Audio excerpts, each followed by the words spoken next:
จุดศูนย์กลางในการมารับของโหมีเยอะขนาดนี้เลยเหรอคะพี่เหมือนแบบเข้ามาในครัวยายสมัยก่อนเลยอะแบบนี้ถ้าทานตอนร้อนๆก็จะอร่อยมากเลยอร่อยมากสวัสดีค่ะคุณผู้ชมคะวันนี้นะคะลูกบั่นเนี่ยหิวก็หิวอยากจะมีธุรกิจก็อยากจะมีวันนี้ก็เลยพามาที่ร้านนี้ค่ะชื่อว่าพลอยหมี่กรอบต้นตำรับร้านนี้เนี่ยเป็นเจ้าที่ถือว่าเป็นต้นตำรับเก่าแก่โบราณวันนี้จะมาล้วงสูตรเด็ดเคล็ดลับของเขานะคะรวมถึงเขาบอกว่า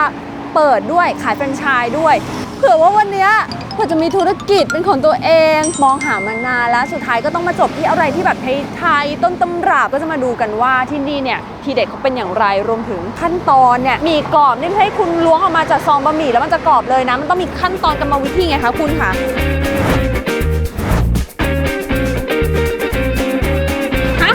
พี่ซื้อ10 แพ็คเลยเหรอคะครับโอ้มาซื้อประจำไหมคะเนี่ยซื้อประจำครับลูกค้าประจำครับซื้อไปขายต่อครับซื้อไปขายต่ออย่างนี้ถ้าเกิดว่าแบบซื้อเยอะนี่มีส่วนลดอะไรให้ไหมคะพี่มีส่วนลดพิเศษทางร้านเราเลยครับโอ้ยดีจังเลยอ่ะสำหรับคนผู้ที่ซื้อเยอะนะมีส่วนลดพิเศษเลยรสชาติเป็นยังไงคะพี่บรรยายหน่อยก็กลมกล่อมอะครับรสชาติกินจนติดไปแล้วพี่ติดเลยเหรอคะติดเลยครับถึงว่าซื้อคนเดียว10 แพ็คเลยติดเลยโอ้นี่พี่ชื่อเดียวกันทั้งร้านอย่างนี้เหรอคะไม่ใช่ค่ะเป็นชื่อของลูกสาวค่ะอ๋อชื่อน้องพลอยค่ะทำหมี่กรอบด้วยไหมจ๊ะเนี่ยเคยช่วยขายตอนเด็กๆค่ะอ๋อแล้วทำไมถึงต้องตั้งชื่อร้านว่าพลอยหมี่กรอบอะคะเราก็อยากจะทำธุรกิจอันนี้ค่ะไปแบบนานๆจนถึงรุ่นลูกของเขาเลยอะไรอย่างเงี้ยค่ะเพราะว่าหมี่กรอบก็เป็นอะไรที่อยู่คู่กับคนไทยมานานแล้วเนาะก็เลยคิดว่าล่ะเราจะขายหมี่กรอบละทีนี้ชื่ออะไรดีเอาชื่อลูกสาวนี่แหละเขาจะได้ทำต่อจะได้มีคนช่วยสานต่อทีนี้จุดเริ่มต้นเพราะว่าหมี่กรอบมันค่อนข้างจะเป็นตำรับโบราณได้สูตรมาจากอะไรคะที่ไหนอะไรยังไงได้สูตรมาจากคุณน้าเป็นเพื่อนของคุณแม่ค่ะหมี่กรอบที่เราทำเนี่ยน้าทำได้นะแล้วของแกเป็นสูตรโบราณคือทรงเครื่องอะไรหมดเลยเดี๋ยวให้พี่เอาพาไปดูว่าโบราณเนี่ยคือแบบขนาดไหนหูหมี่เยอะขนาดนี้เลยเหรอคะพี่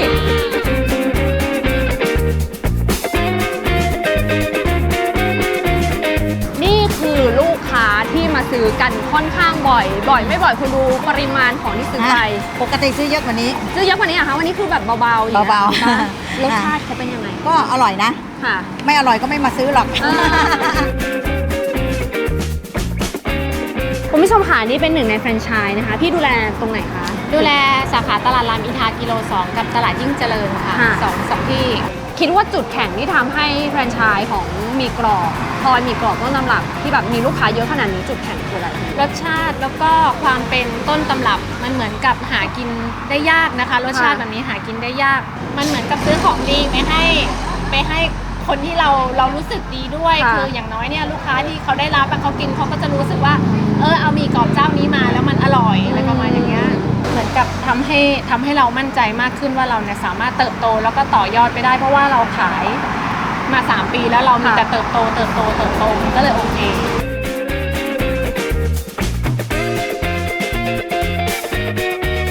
จุดศูนย์กลางในการมารับของรับน้ำคือทุกสาขาค่ะจะต้องมารับน้ำจากตรงนี้รับอุปกรณ์จากตรงนี้ไปเพราะฉะนั้นมั่นใจได้ว่าทุกสาขารสชาติเดียวกันหมดรสชาติเดียวกันจ้ะไม่ต้องห่วงจ้ะคุณอันนี้น้ำที่ก่อนที่เราจะไปคลุกกับหมี่ถูกป่ะคะพี่ใช่ค่ะวันนึงทำกี่หม้อคะพี่วันนึงทำประมาณ5 หม้อค่ะแล้วก็ที่หน้าร้านก็คือขายด้วยส่วนหนึ่งใช่ค่ะคือสีดูเข้มข้นแล้วกลิ่นหอมมากเลยอะค่ะคุณผู้ชมก็คือจะเป็นสูตรโบราณสมัยก่อนก็จะมีการใส่เต้าเจี้ยวใส่หอมนะคะถามว่าบางคนบอกว่าของเรามีสูตรเด็ดอะไรไฮไลท์ของเราก็คือดอกกระเจี๊ยบเพราะว่าดอกกระเจี๊ยบเนี่ยมันให้กลิ่นหอมแล้วก็รสชาติมันจะเปรี้ยวละมุนใช่คืออันนี้เป็นน้ำมะขามเปียกแท้ 100% แล้วก็ส่วนตัวนี้มันจะทำให้กลิ่นมันละมุนหอมๆที่แต่คนทานก็สามารถที่จะทานดอกกระเจี๊ยบทานได้ค่ะมันจะเปรี้ยวๆหนึบๆซึ่งหลายคนก็ชอบนะบอกว่าเวลามาซื้อไงค่ะขอกล่องที่มีดอกกระเจี๊ยบเพราะว่ามันเปรี้ยวดีหนึบดี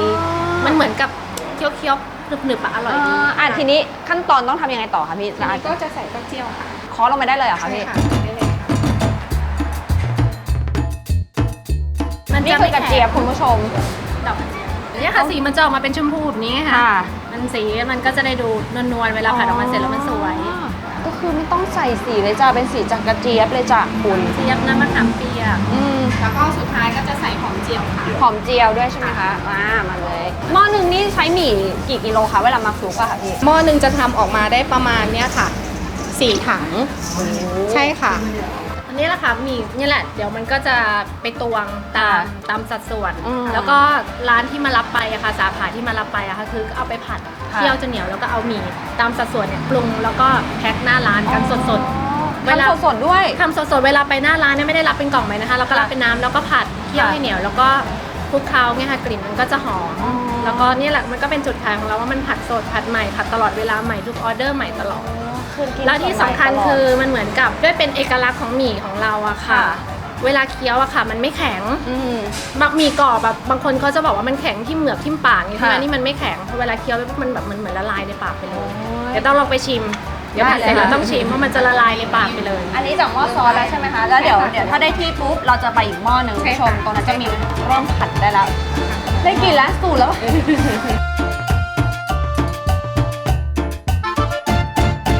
ตามกลิ่นในหม้อมาจากคุณขามาตรงหน้าร้านใช่ไหมคะพี่กระทะหน้าร้านเลยโอ้โหอันนี้เป็นขั้นตอนพร้อมผัดเลยใช่ไหมคะพี่ ใช่ค่ะ ตอนนี้ก็คือว่าเราจะใส่น้ำลงไปอย่างเงี้ยนะคะ ค่ะ กระบวยหนึ่ง ค่ะ ให้ได้เครื่องให้ได้ครบตามสูตรแล้วก็จะใช้ไฟค่อนไปทางแรง ค่ะ ค่ะ แล้วก็จะเคี่ยวแบบเนี้ยค่ะ แล้วเราจะรู้ได้ยังไงว่าเริ่มได้ที่แล้ว เวลาดูนะคะ ก็คือถ้าเราทำอย่างนี้ยค่ะ แล้วสลิดน้ำมันจะไม่ไหลตาม อ๋อ อ อย่าง นี้ก็คือยังไม่ได้ ค่ะ มันจะเป็นฟองละเอียดแบบลาวาเลย แล้วก็ ค่ะ คือพอเราลูดไปปุ๊บน้ำก็จะแห้ง อ๋อ แห้งเราจะเห็นก้นกระทะเลย ค่ะ เนี่ยค่ะเนี่ยเราก็จะเคี่ยวไปเรื่อยๆ อันนี้เคี่ยวไปเรื่อยๆประมาณใช้เวลาประมาณเท่าไหร่ ประมาณ 15 นาทีค่ะ 15 นาทีคุณขาหรือแต่ อันนี้แต่ได้ อันนี้แต่ได้ หอมมะขามเปียก มีความแบบเป็นน้ำตาล แล้วก็มีกลิ่นของเต้าเจี้ยวจากคุณ รวมถึงกลิ่นของหอมแดง แล้วก็มีหอมทอดอ่ะอ้าวเหมือนแบบเข้ามาในครัวยายสมัยก่อนเลยอ่ะตอนเนี้ยรู้สึกได้เลยอ่ะ เราต้องคนยังไงคะพี่อย่างนี้เหรอคะ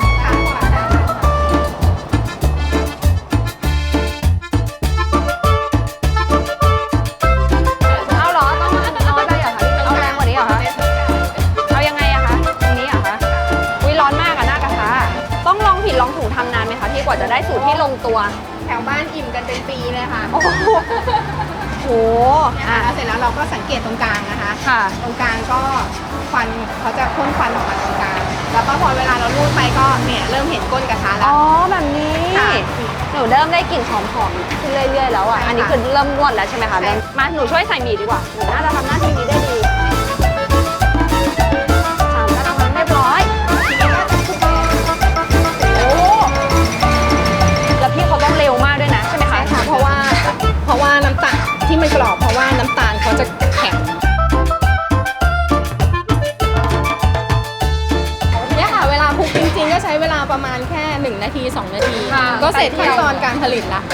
เนี่ยก็เดี๋ยวก็มาบรรจุแป๊บเดียวเองค่ะ จากสีขาวก็จะเป็นเราดูว่าให้หมี่โดนน้ำตาลเคลือบทั่วก็ใช้ได้ ถ้าทานตอนร้อนๆก็จะอร่อย อร่อยมากเลย อ ค่ะ ร่อยมาก อร่อยมาก แล้วก็ที่ร้านก็จะมีแบบที่ให้ลูกค้าเอาไปทานร้อนได้เองด้วยนะคะ อ๋อเหรอคะเป็นยังไงคะพี่ ก็คือเราจะเก็บเข้าบรรจุกล่องไมโครเวฟ ค่ะ แล้วลูกค้าก็เอาไปเข้าตามเวลาที่เราบอก อ๋อ แล้วออกมาก็จะเหมือนผัดใหม่ๆแบบนี้เลยค่ะ ฟิลเหมือนอยากได้กินอาหารที่บ้านอีกครั้งหนึ่ แป๊ ง บเดียว เราชอบสีของพี่เขาอะเราว่าสีของพี่เขาคือไม่เหมือนร้านหมี่กรอบทั่วไป เพราะบางที่อะค่ะคุณผู้ชมก็คือต้องใส่สี ค่ะ แต่อันนี้คือเป็นสีของกระเจี๊ยบด้วยส่วนหนึ่งแล้วก็มีน้ำตาลด้วยใช่ไหมคะ ใช่ค่ะ แล้วก็แบบมันมีความเป็นเขาเรียกว่าเต้าเจี้ยวอะมันเลยรู้สึกว่ากลิ่นของหมี่อะมันแบบหอมจรุง อันนี้เดี๋ยวให้น้องเขายกกระทะก็ได้ ได้ค่ะหนูยก ได้เลยค่ะพี่ ทุกคนต้องผ่านขั้นตอนนี้นะคะถึงจะขายดีกว่าเราได้ ทุกคนต้องผ่านขั้นตอนนี้ไม่ใช่ว่า เล่นๆนะคะคุณอุ้ยได้แล้ว ได้มีแล้ว เกลี่ยหมี่ เกลี่ยหมี่ ให้เย็น อ๋อ ร้อนไหมอะคะพี่ ร้อนไหม ก็นุ่มๆดีค่ะ นุ่ม อันนี้สัมผัสและชิมได้เลย ๆขอบคุณค่ะ อุ่นๆค่ะคุณผู้ชมไม่ได้ร้อนมากเนอะหนูเข้าใจว่ามันคงจะร้อนกว่านี้ เราก็ช่วยพี่เขาเกี่ยมหมี่นั่นแหละ แต่ว่าอีกหนึ่งผลพลอยได้อ่ะ เอาไม่ต้องเกรงใจเหรอ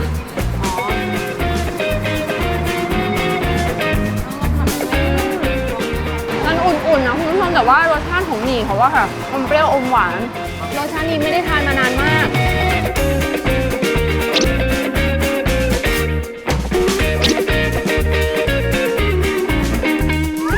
มันมะม่วงหอมอีกอย่างนึงแต่เคี้ยวแล้วมันมากเลยไม่อยากหยุดเลยถ้าเกิดว่าคนที่จะแวะมาซื้อที่ร้านสาขานี้ที่นวมินทร์นี่คือต้องมาตั้งแต่กี่โมงอะจ๊ะพี่ เปิดตั้งแต่6 โมงเช้านะคะ จะมีนอกจากสาขานี้ก็จะมีสาขาอื่นๆ ก็จะมีสาขาสะพานใหม่ สาขารามอินทรากิโล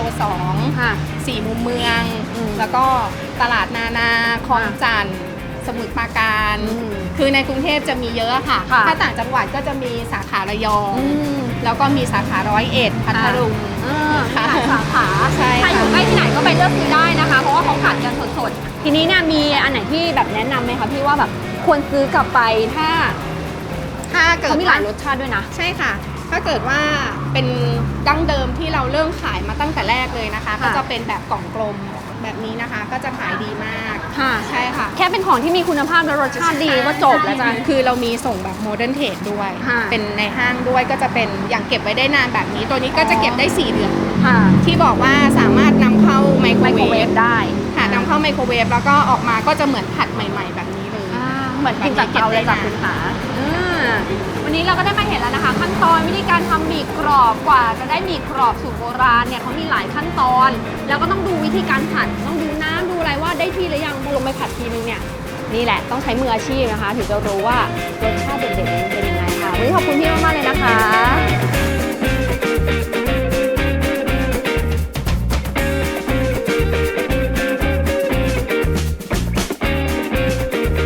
วันนี้เราก็ได้มาทำหมี่กรอบสูตรโบราณแล้วเดี๋ยวต้องกลับไปบอกแม่ที่บ้านก่อนแกงส้มรอเลย เราจะกินคู่กับหมี่กรอบที่เราได้ทำในวันนี้นะคะคุณผู้ชม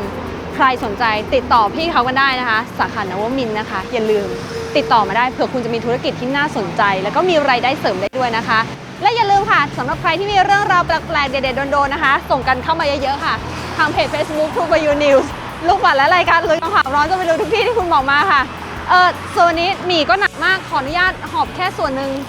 ใส่ข้างหลังก่อนอย่าลืมติดตามรายการลุยกองข่าวนะคะทาง True for You ช่อง 24 นะคะหรือว่าจะรับชมกันสดๆพร้อมกันตั้งแต่ 4:15 นะคะทางช่องทาง Facebook Live True for You News YouTube นะคะ True for You News ออนไลน์รวมถึง True ID ก็รับชมได้ตั้งแต่ 4:15 เป็นต้นไปจนถึง 4:30 นะคะพบกันได้ทุกวันจันทร์ถึงวันศุกร์ค่ะทาง True for You ช่อง 24 วันนี้หมดเวลาของลุยกองข่าวลูกปัดลาไปก่อนแล้วนะคะกลับไปทำแกงส้มที่บ้านดีกว่า สวัสดีนะจ๊ะ True Move Edge ผู้ให้บริการ 4G ยอดเยี่ยมแห่งปีในเอเชียแปซิฟิก พบสาวบาวแดงพบโชคคลายเศร้าเหงาโศก สวัสดีค่ะพบสาวบาวแดงพบโชคมาแล้วจ้า วันนี้ลูกปัดและสาวบาวแดงนะคะ อยู่หน้าร้านพี่จาซอยสุขนทสวัสดิ์ 16 ค่ะ วันนี้ค่ะเราจะมาบอกสิทธิพิเศษสำหรับการเป็นสมาชิกเพื่อนบาวแดงกันค่ะ เพียงเพื่อนๆมาสมัครสมาชิกวันนี้นะคะ รับสิทธิ์แลกซื้อคาราบาวแดงขวดต่อไปในราคาขวดละ2 บาทเท่านั้นเอง โอ้โห คาราบาวเขาแจกเยอะจริงๆค่ะ เราต้องไปแจกสิทธิ์พี่ๆน้องๆชาวสุขนทสวัสดิ์กันหน่อยแล้วค่ะ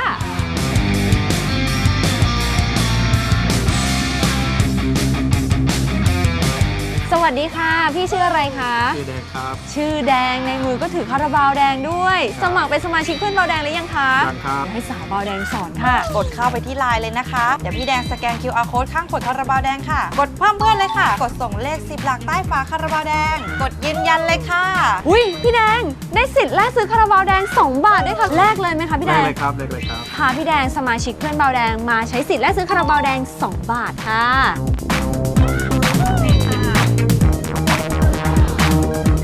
โอ้โหง่ายๆแค่นี้ก็ได้สิทธิ์แลกซื้อคาราบาวแดง 2 บาทไปเลยค่ะ และสำหรับใครอยากได้รับสิทธิพิเศษดีๆ แบบนี้ก็แค่สมัครเป็นสมาชิกเพื่อนบาวแดงก็รับสิทธิ์แลกซื้อคาราบาวแดง 2 บาทไปเลย สามารถแลกได้ที่ร้านเพื่อนบาวแดงที่มีป้ายรับแลกร้าน CJ Supermarket หรือว่าจะเป็นที่สาวบาวแดงแบบนี้ก็ได้เหมือนกันค่ะ ให้เยอะกว่านี้ไม่มีอีกแล้ว มาสมัครเป็นสมาชิกเพื่อนบาวแดงกันนะคะ และคุณจะได้รับสิทธิพิเศษมากมาย วิธีการสมัครสมาชิกก็ง่ายๆแค่แอดไลน์ส่งเลข10 หลักใต้ฝาคาราบาวแดงหรือใต้ห่วงคาราบาวกรีนแอปเปิลแค่นี้คุณก็ได้เป็นสมาชิกเพื่อนบาวแดงและได้รับสิทธิพิเศษต่างๆ มากมายส่งทุกวันมีสิทธิ์แลกซื้อคาราบาวแดง 2 บาททุกวัน และรอลุ้นรางวัลใหญ่ทุกสัปดาห์ส่งกันมาเยอะๆตั้งแต่วันนี้จนถึง 7 มกราคม 2563 นะคะ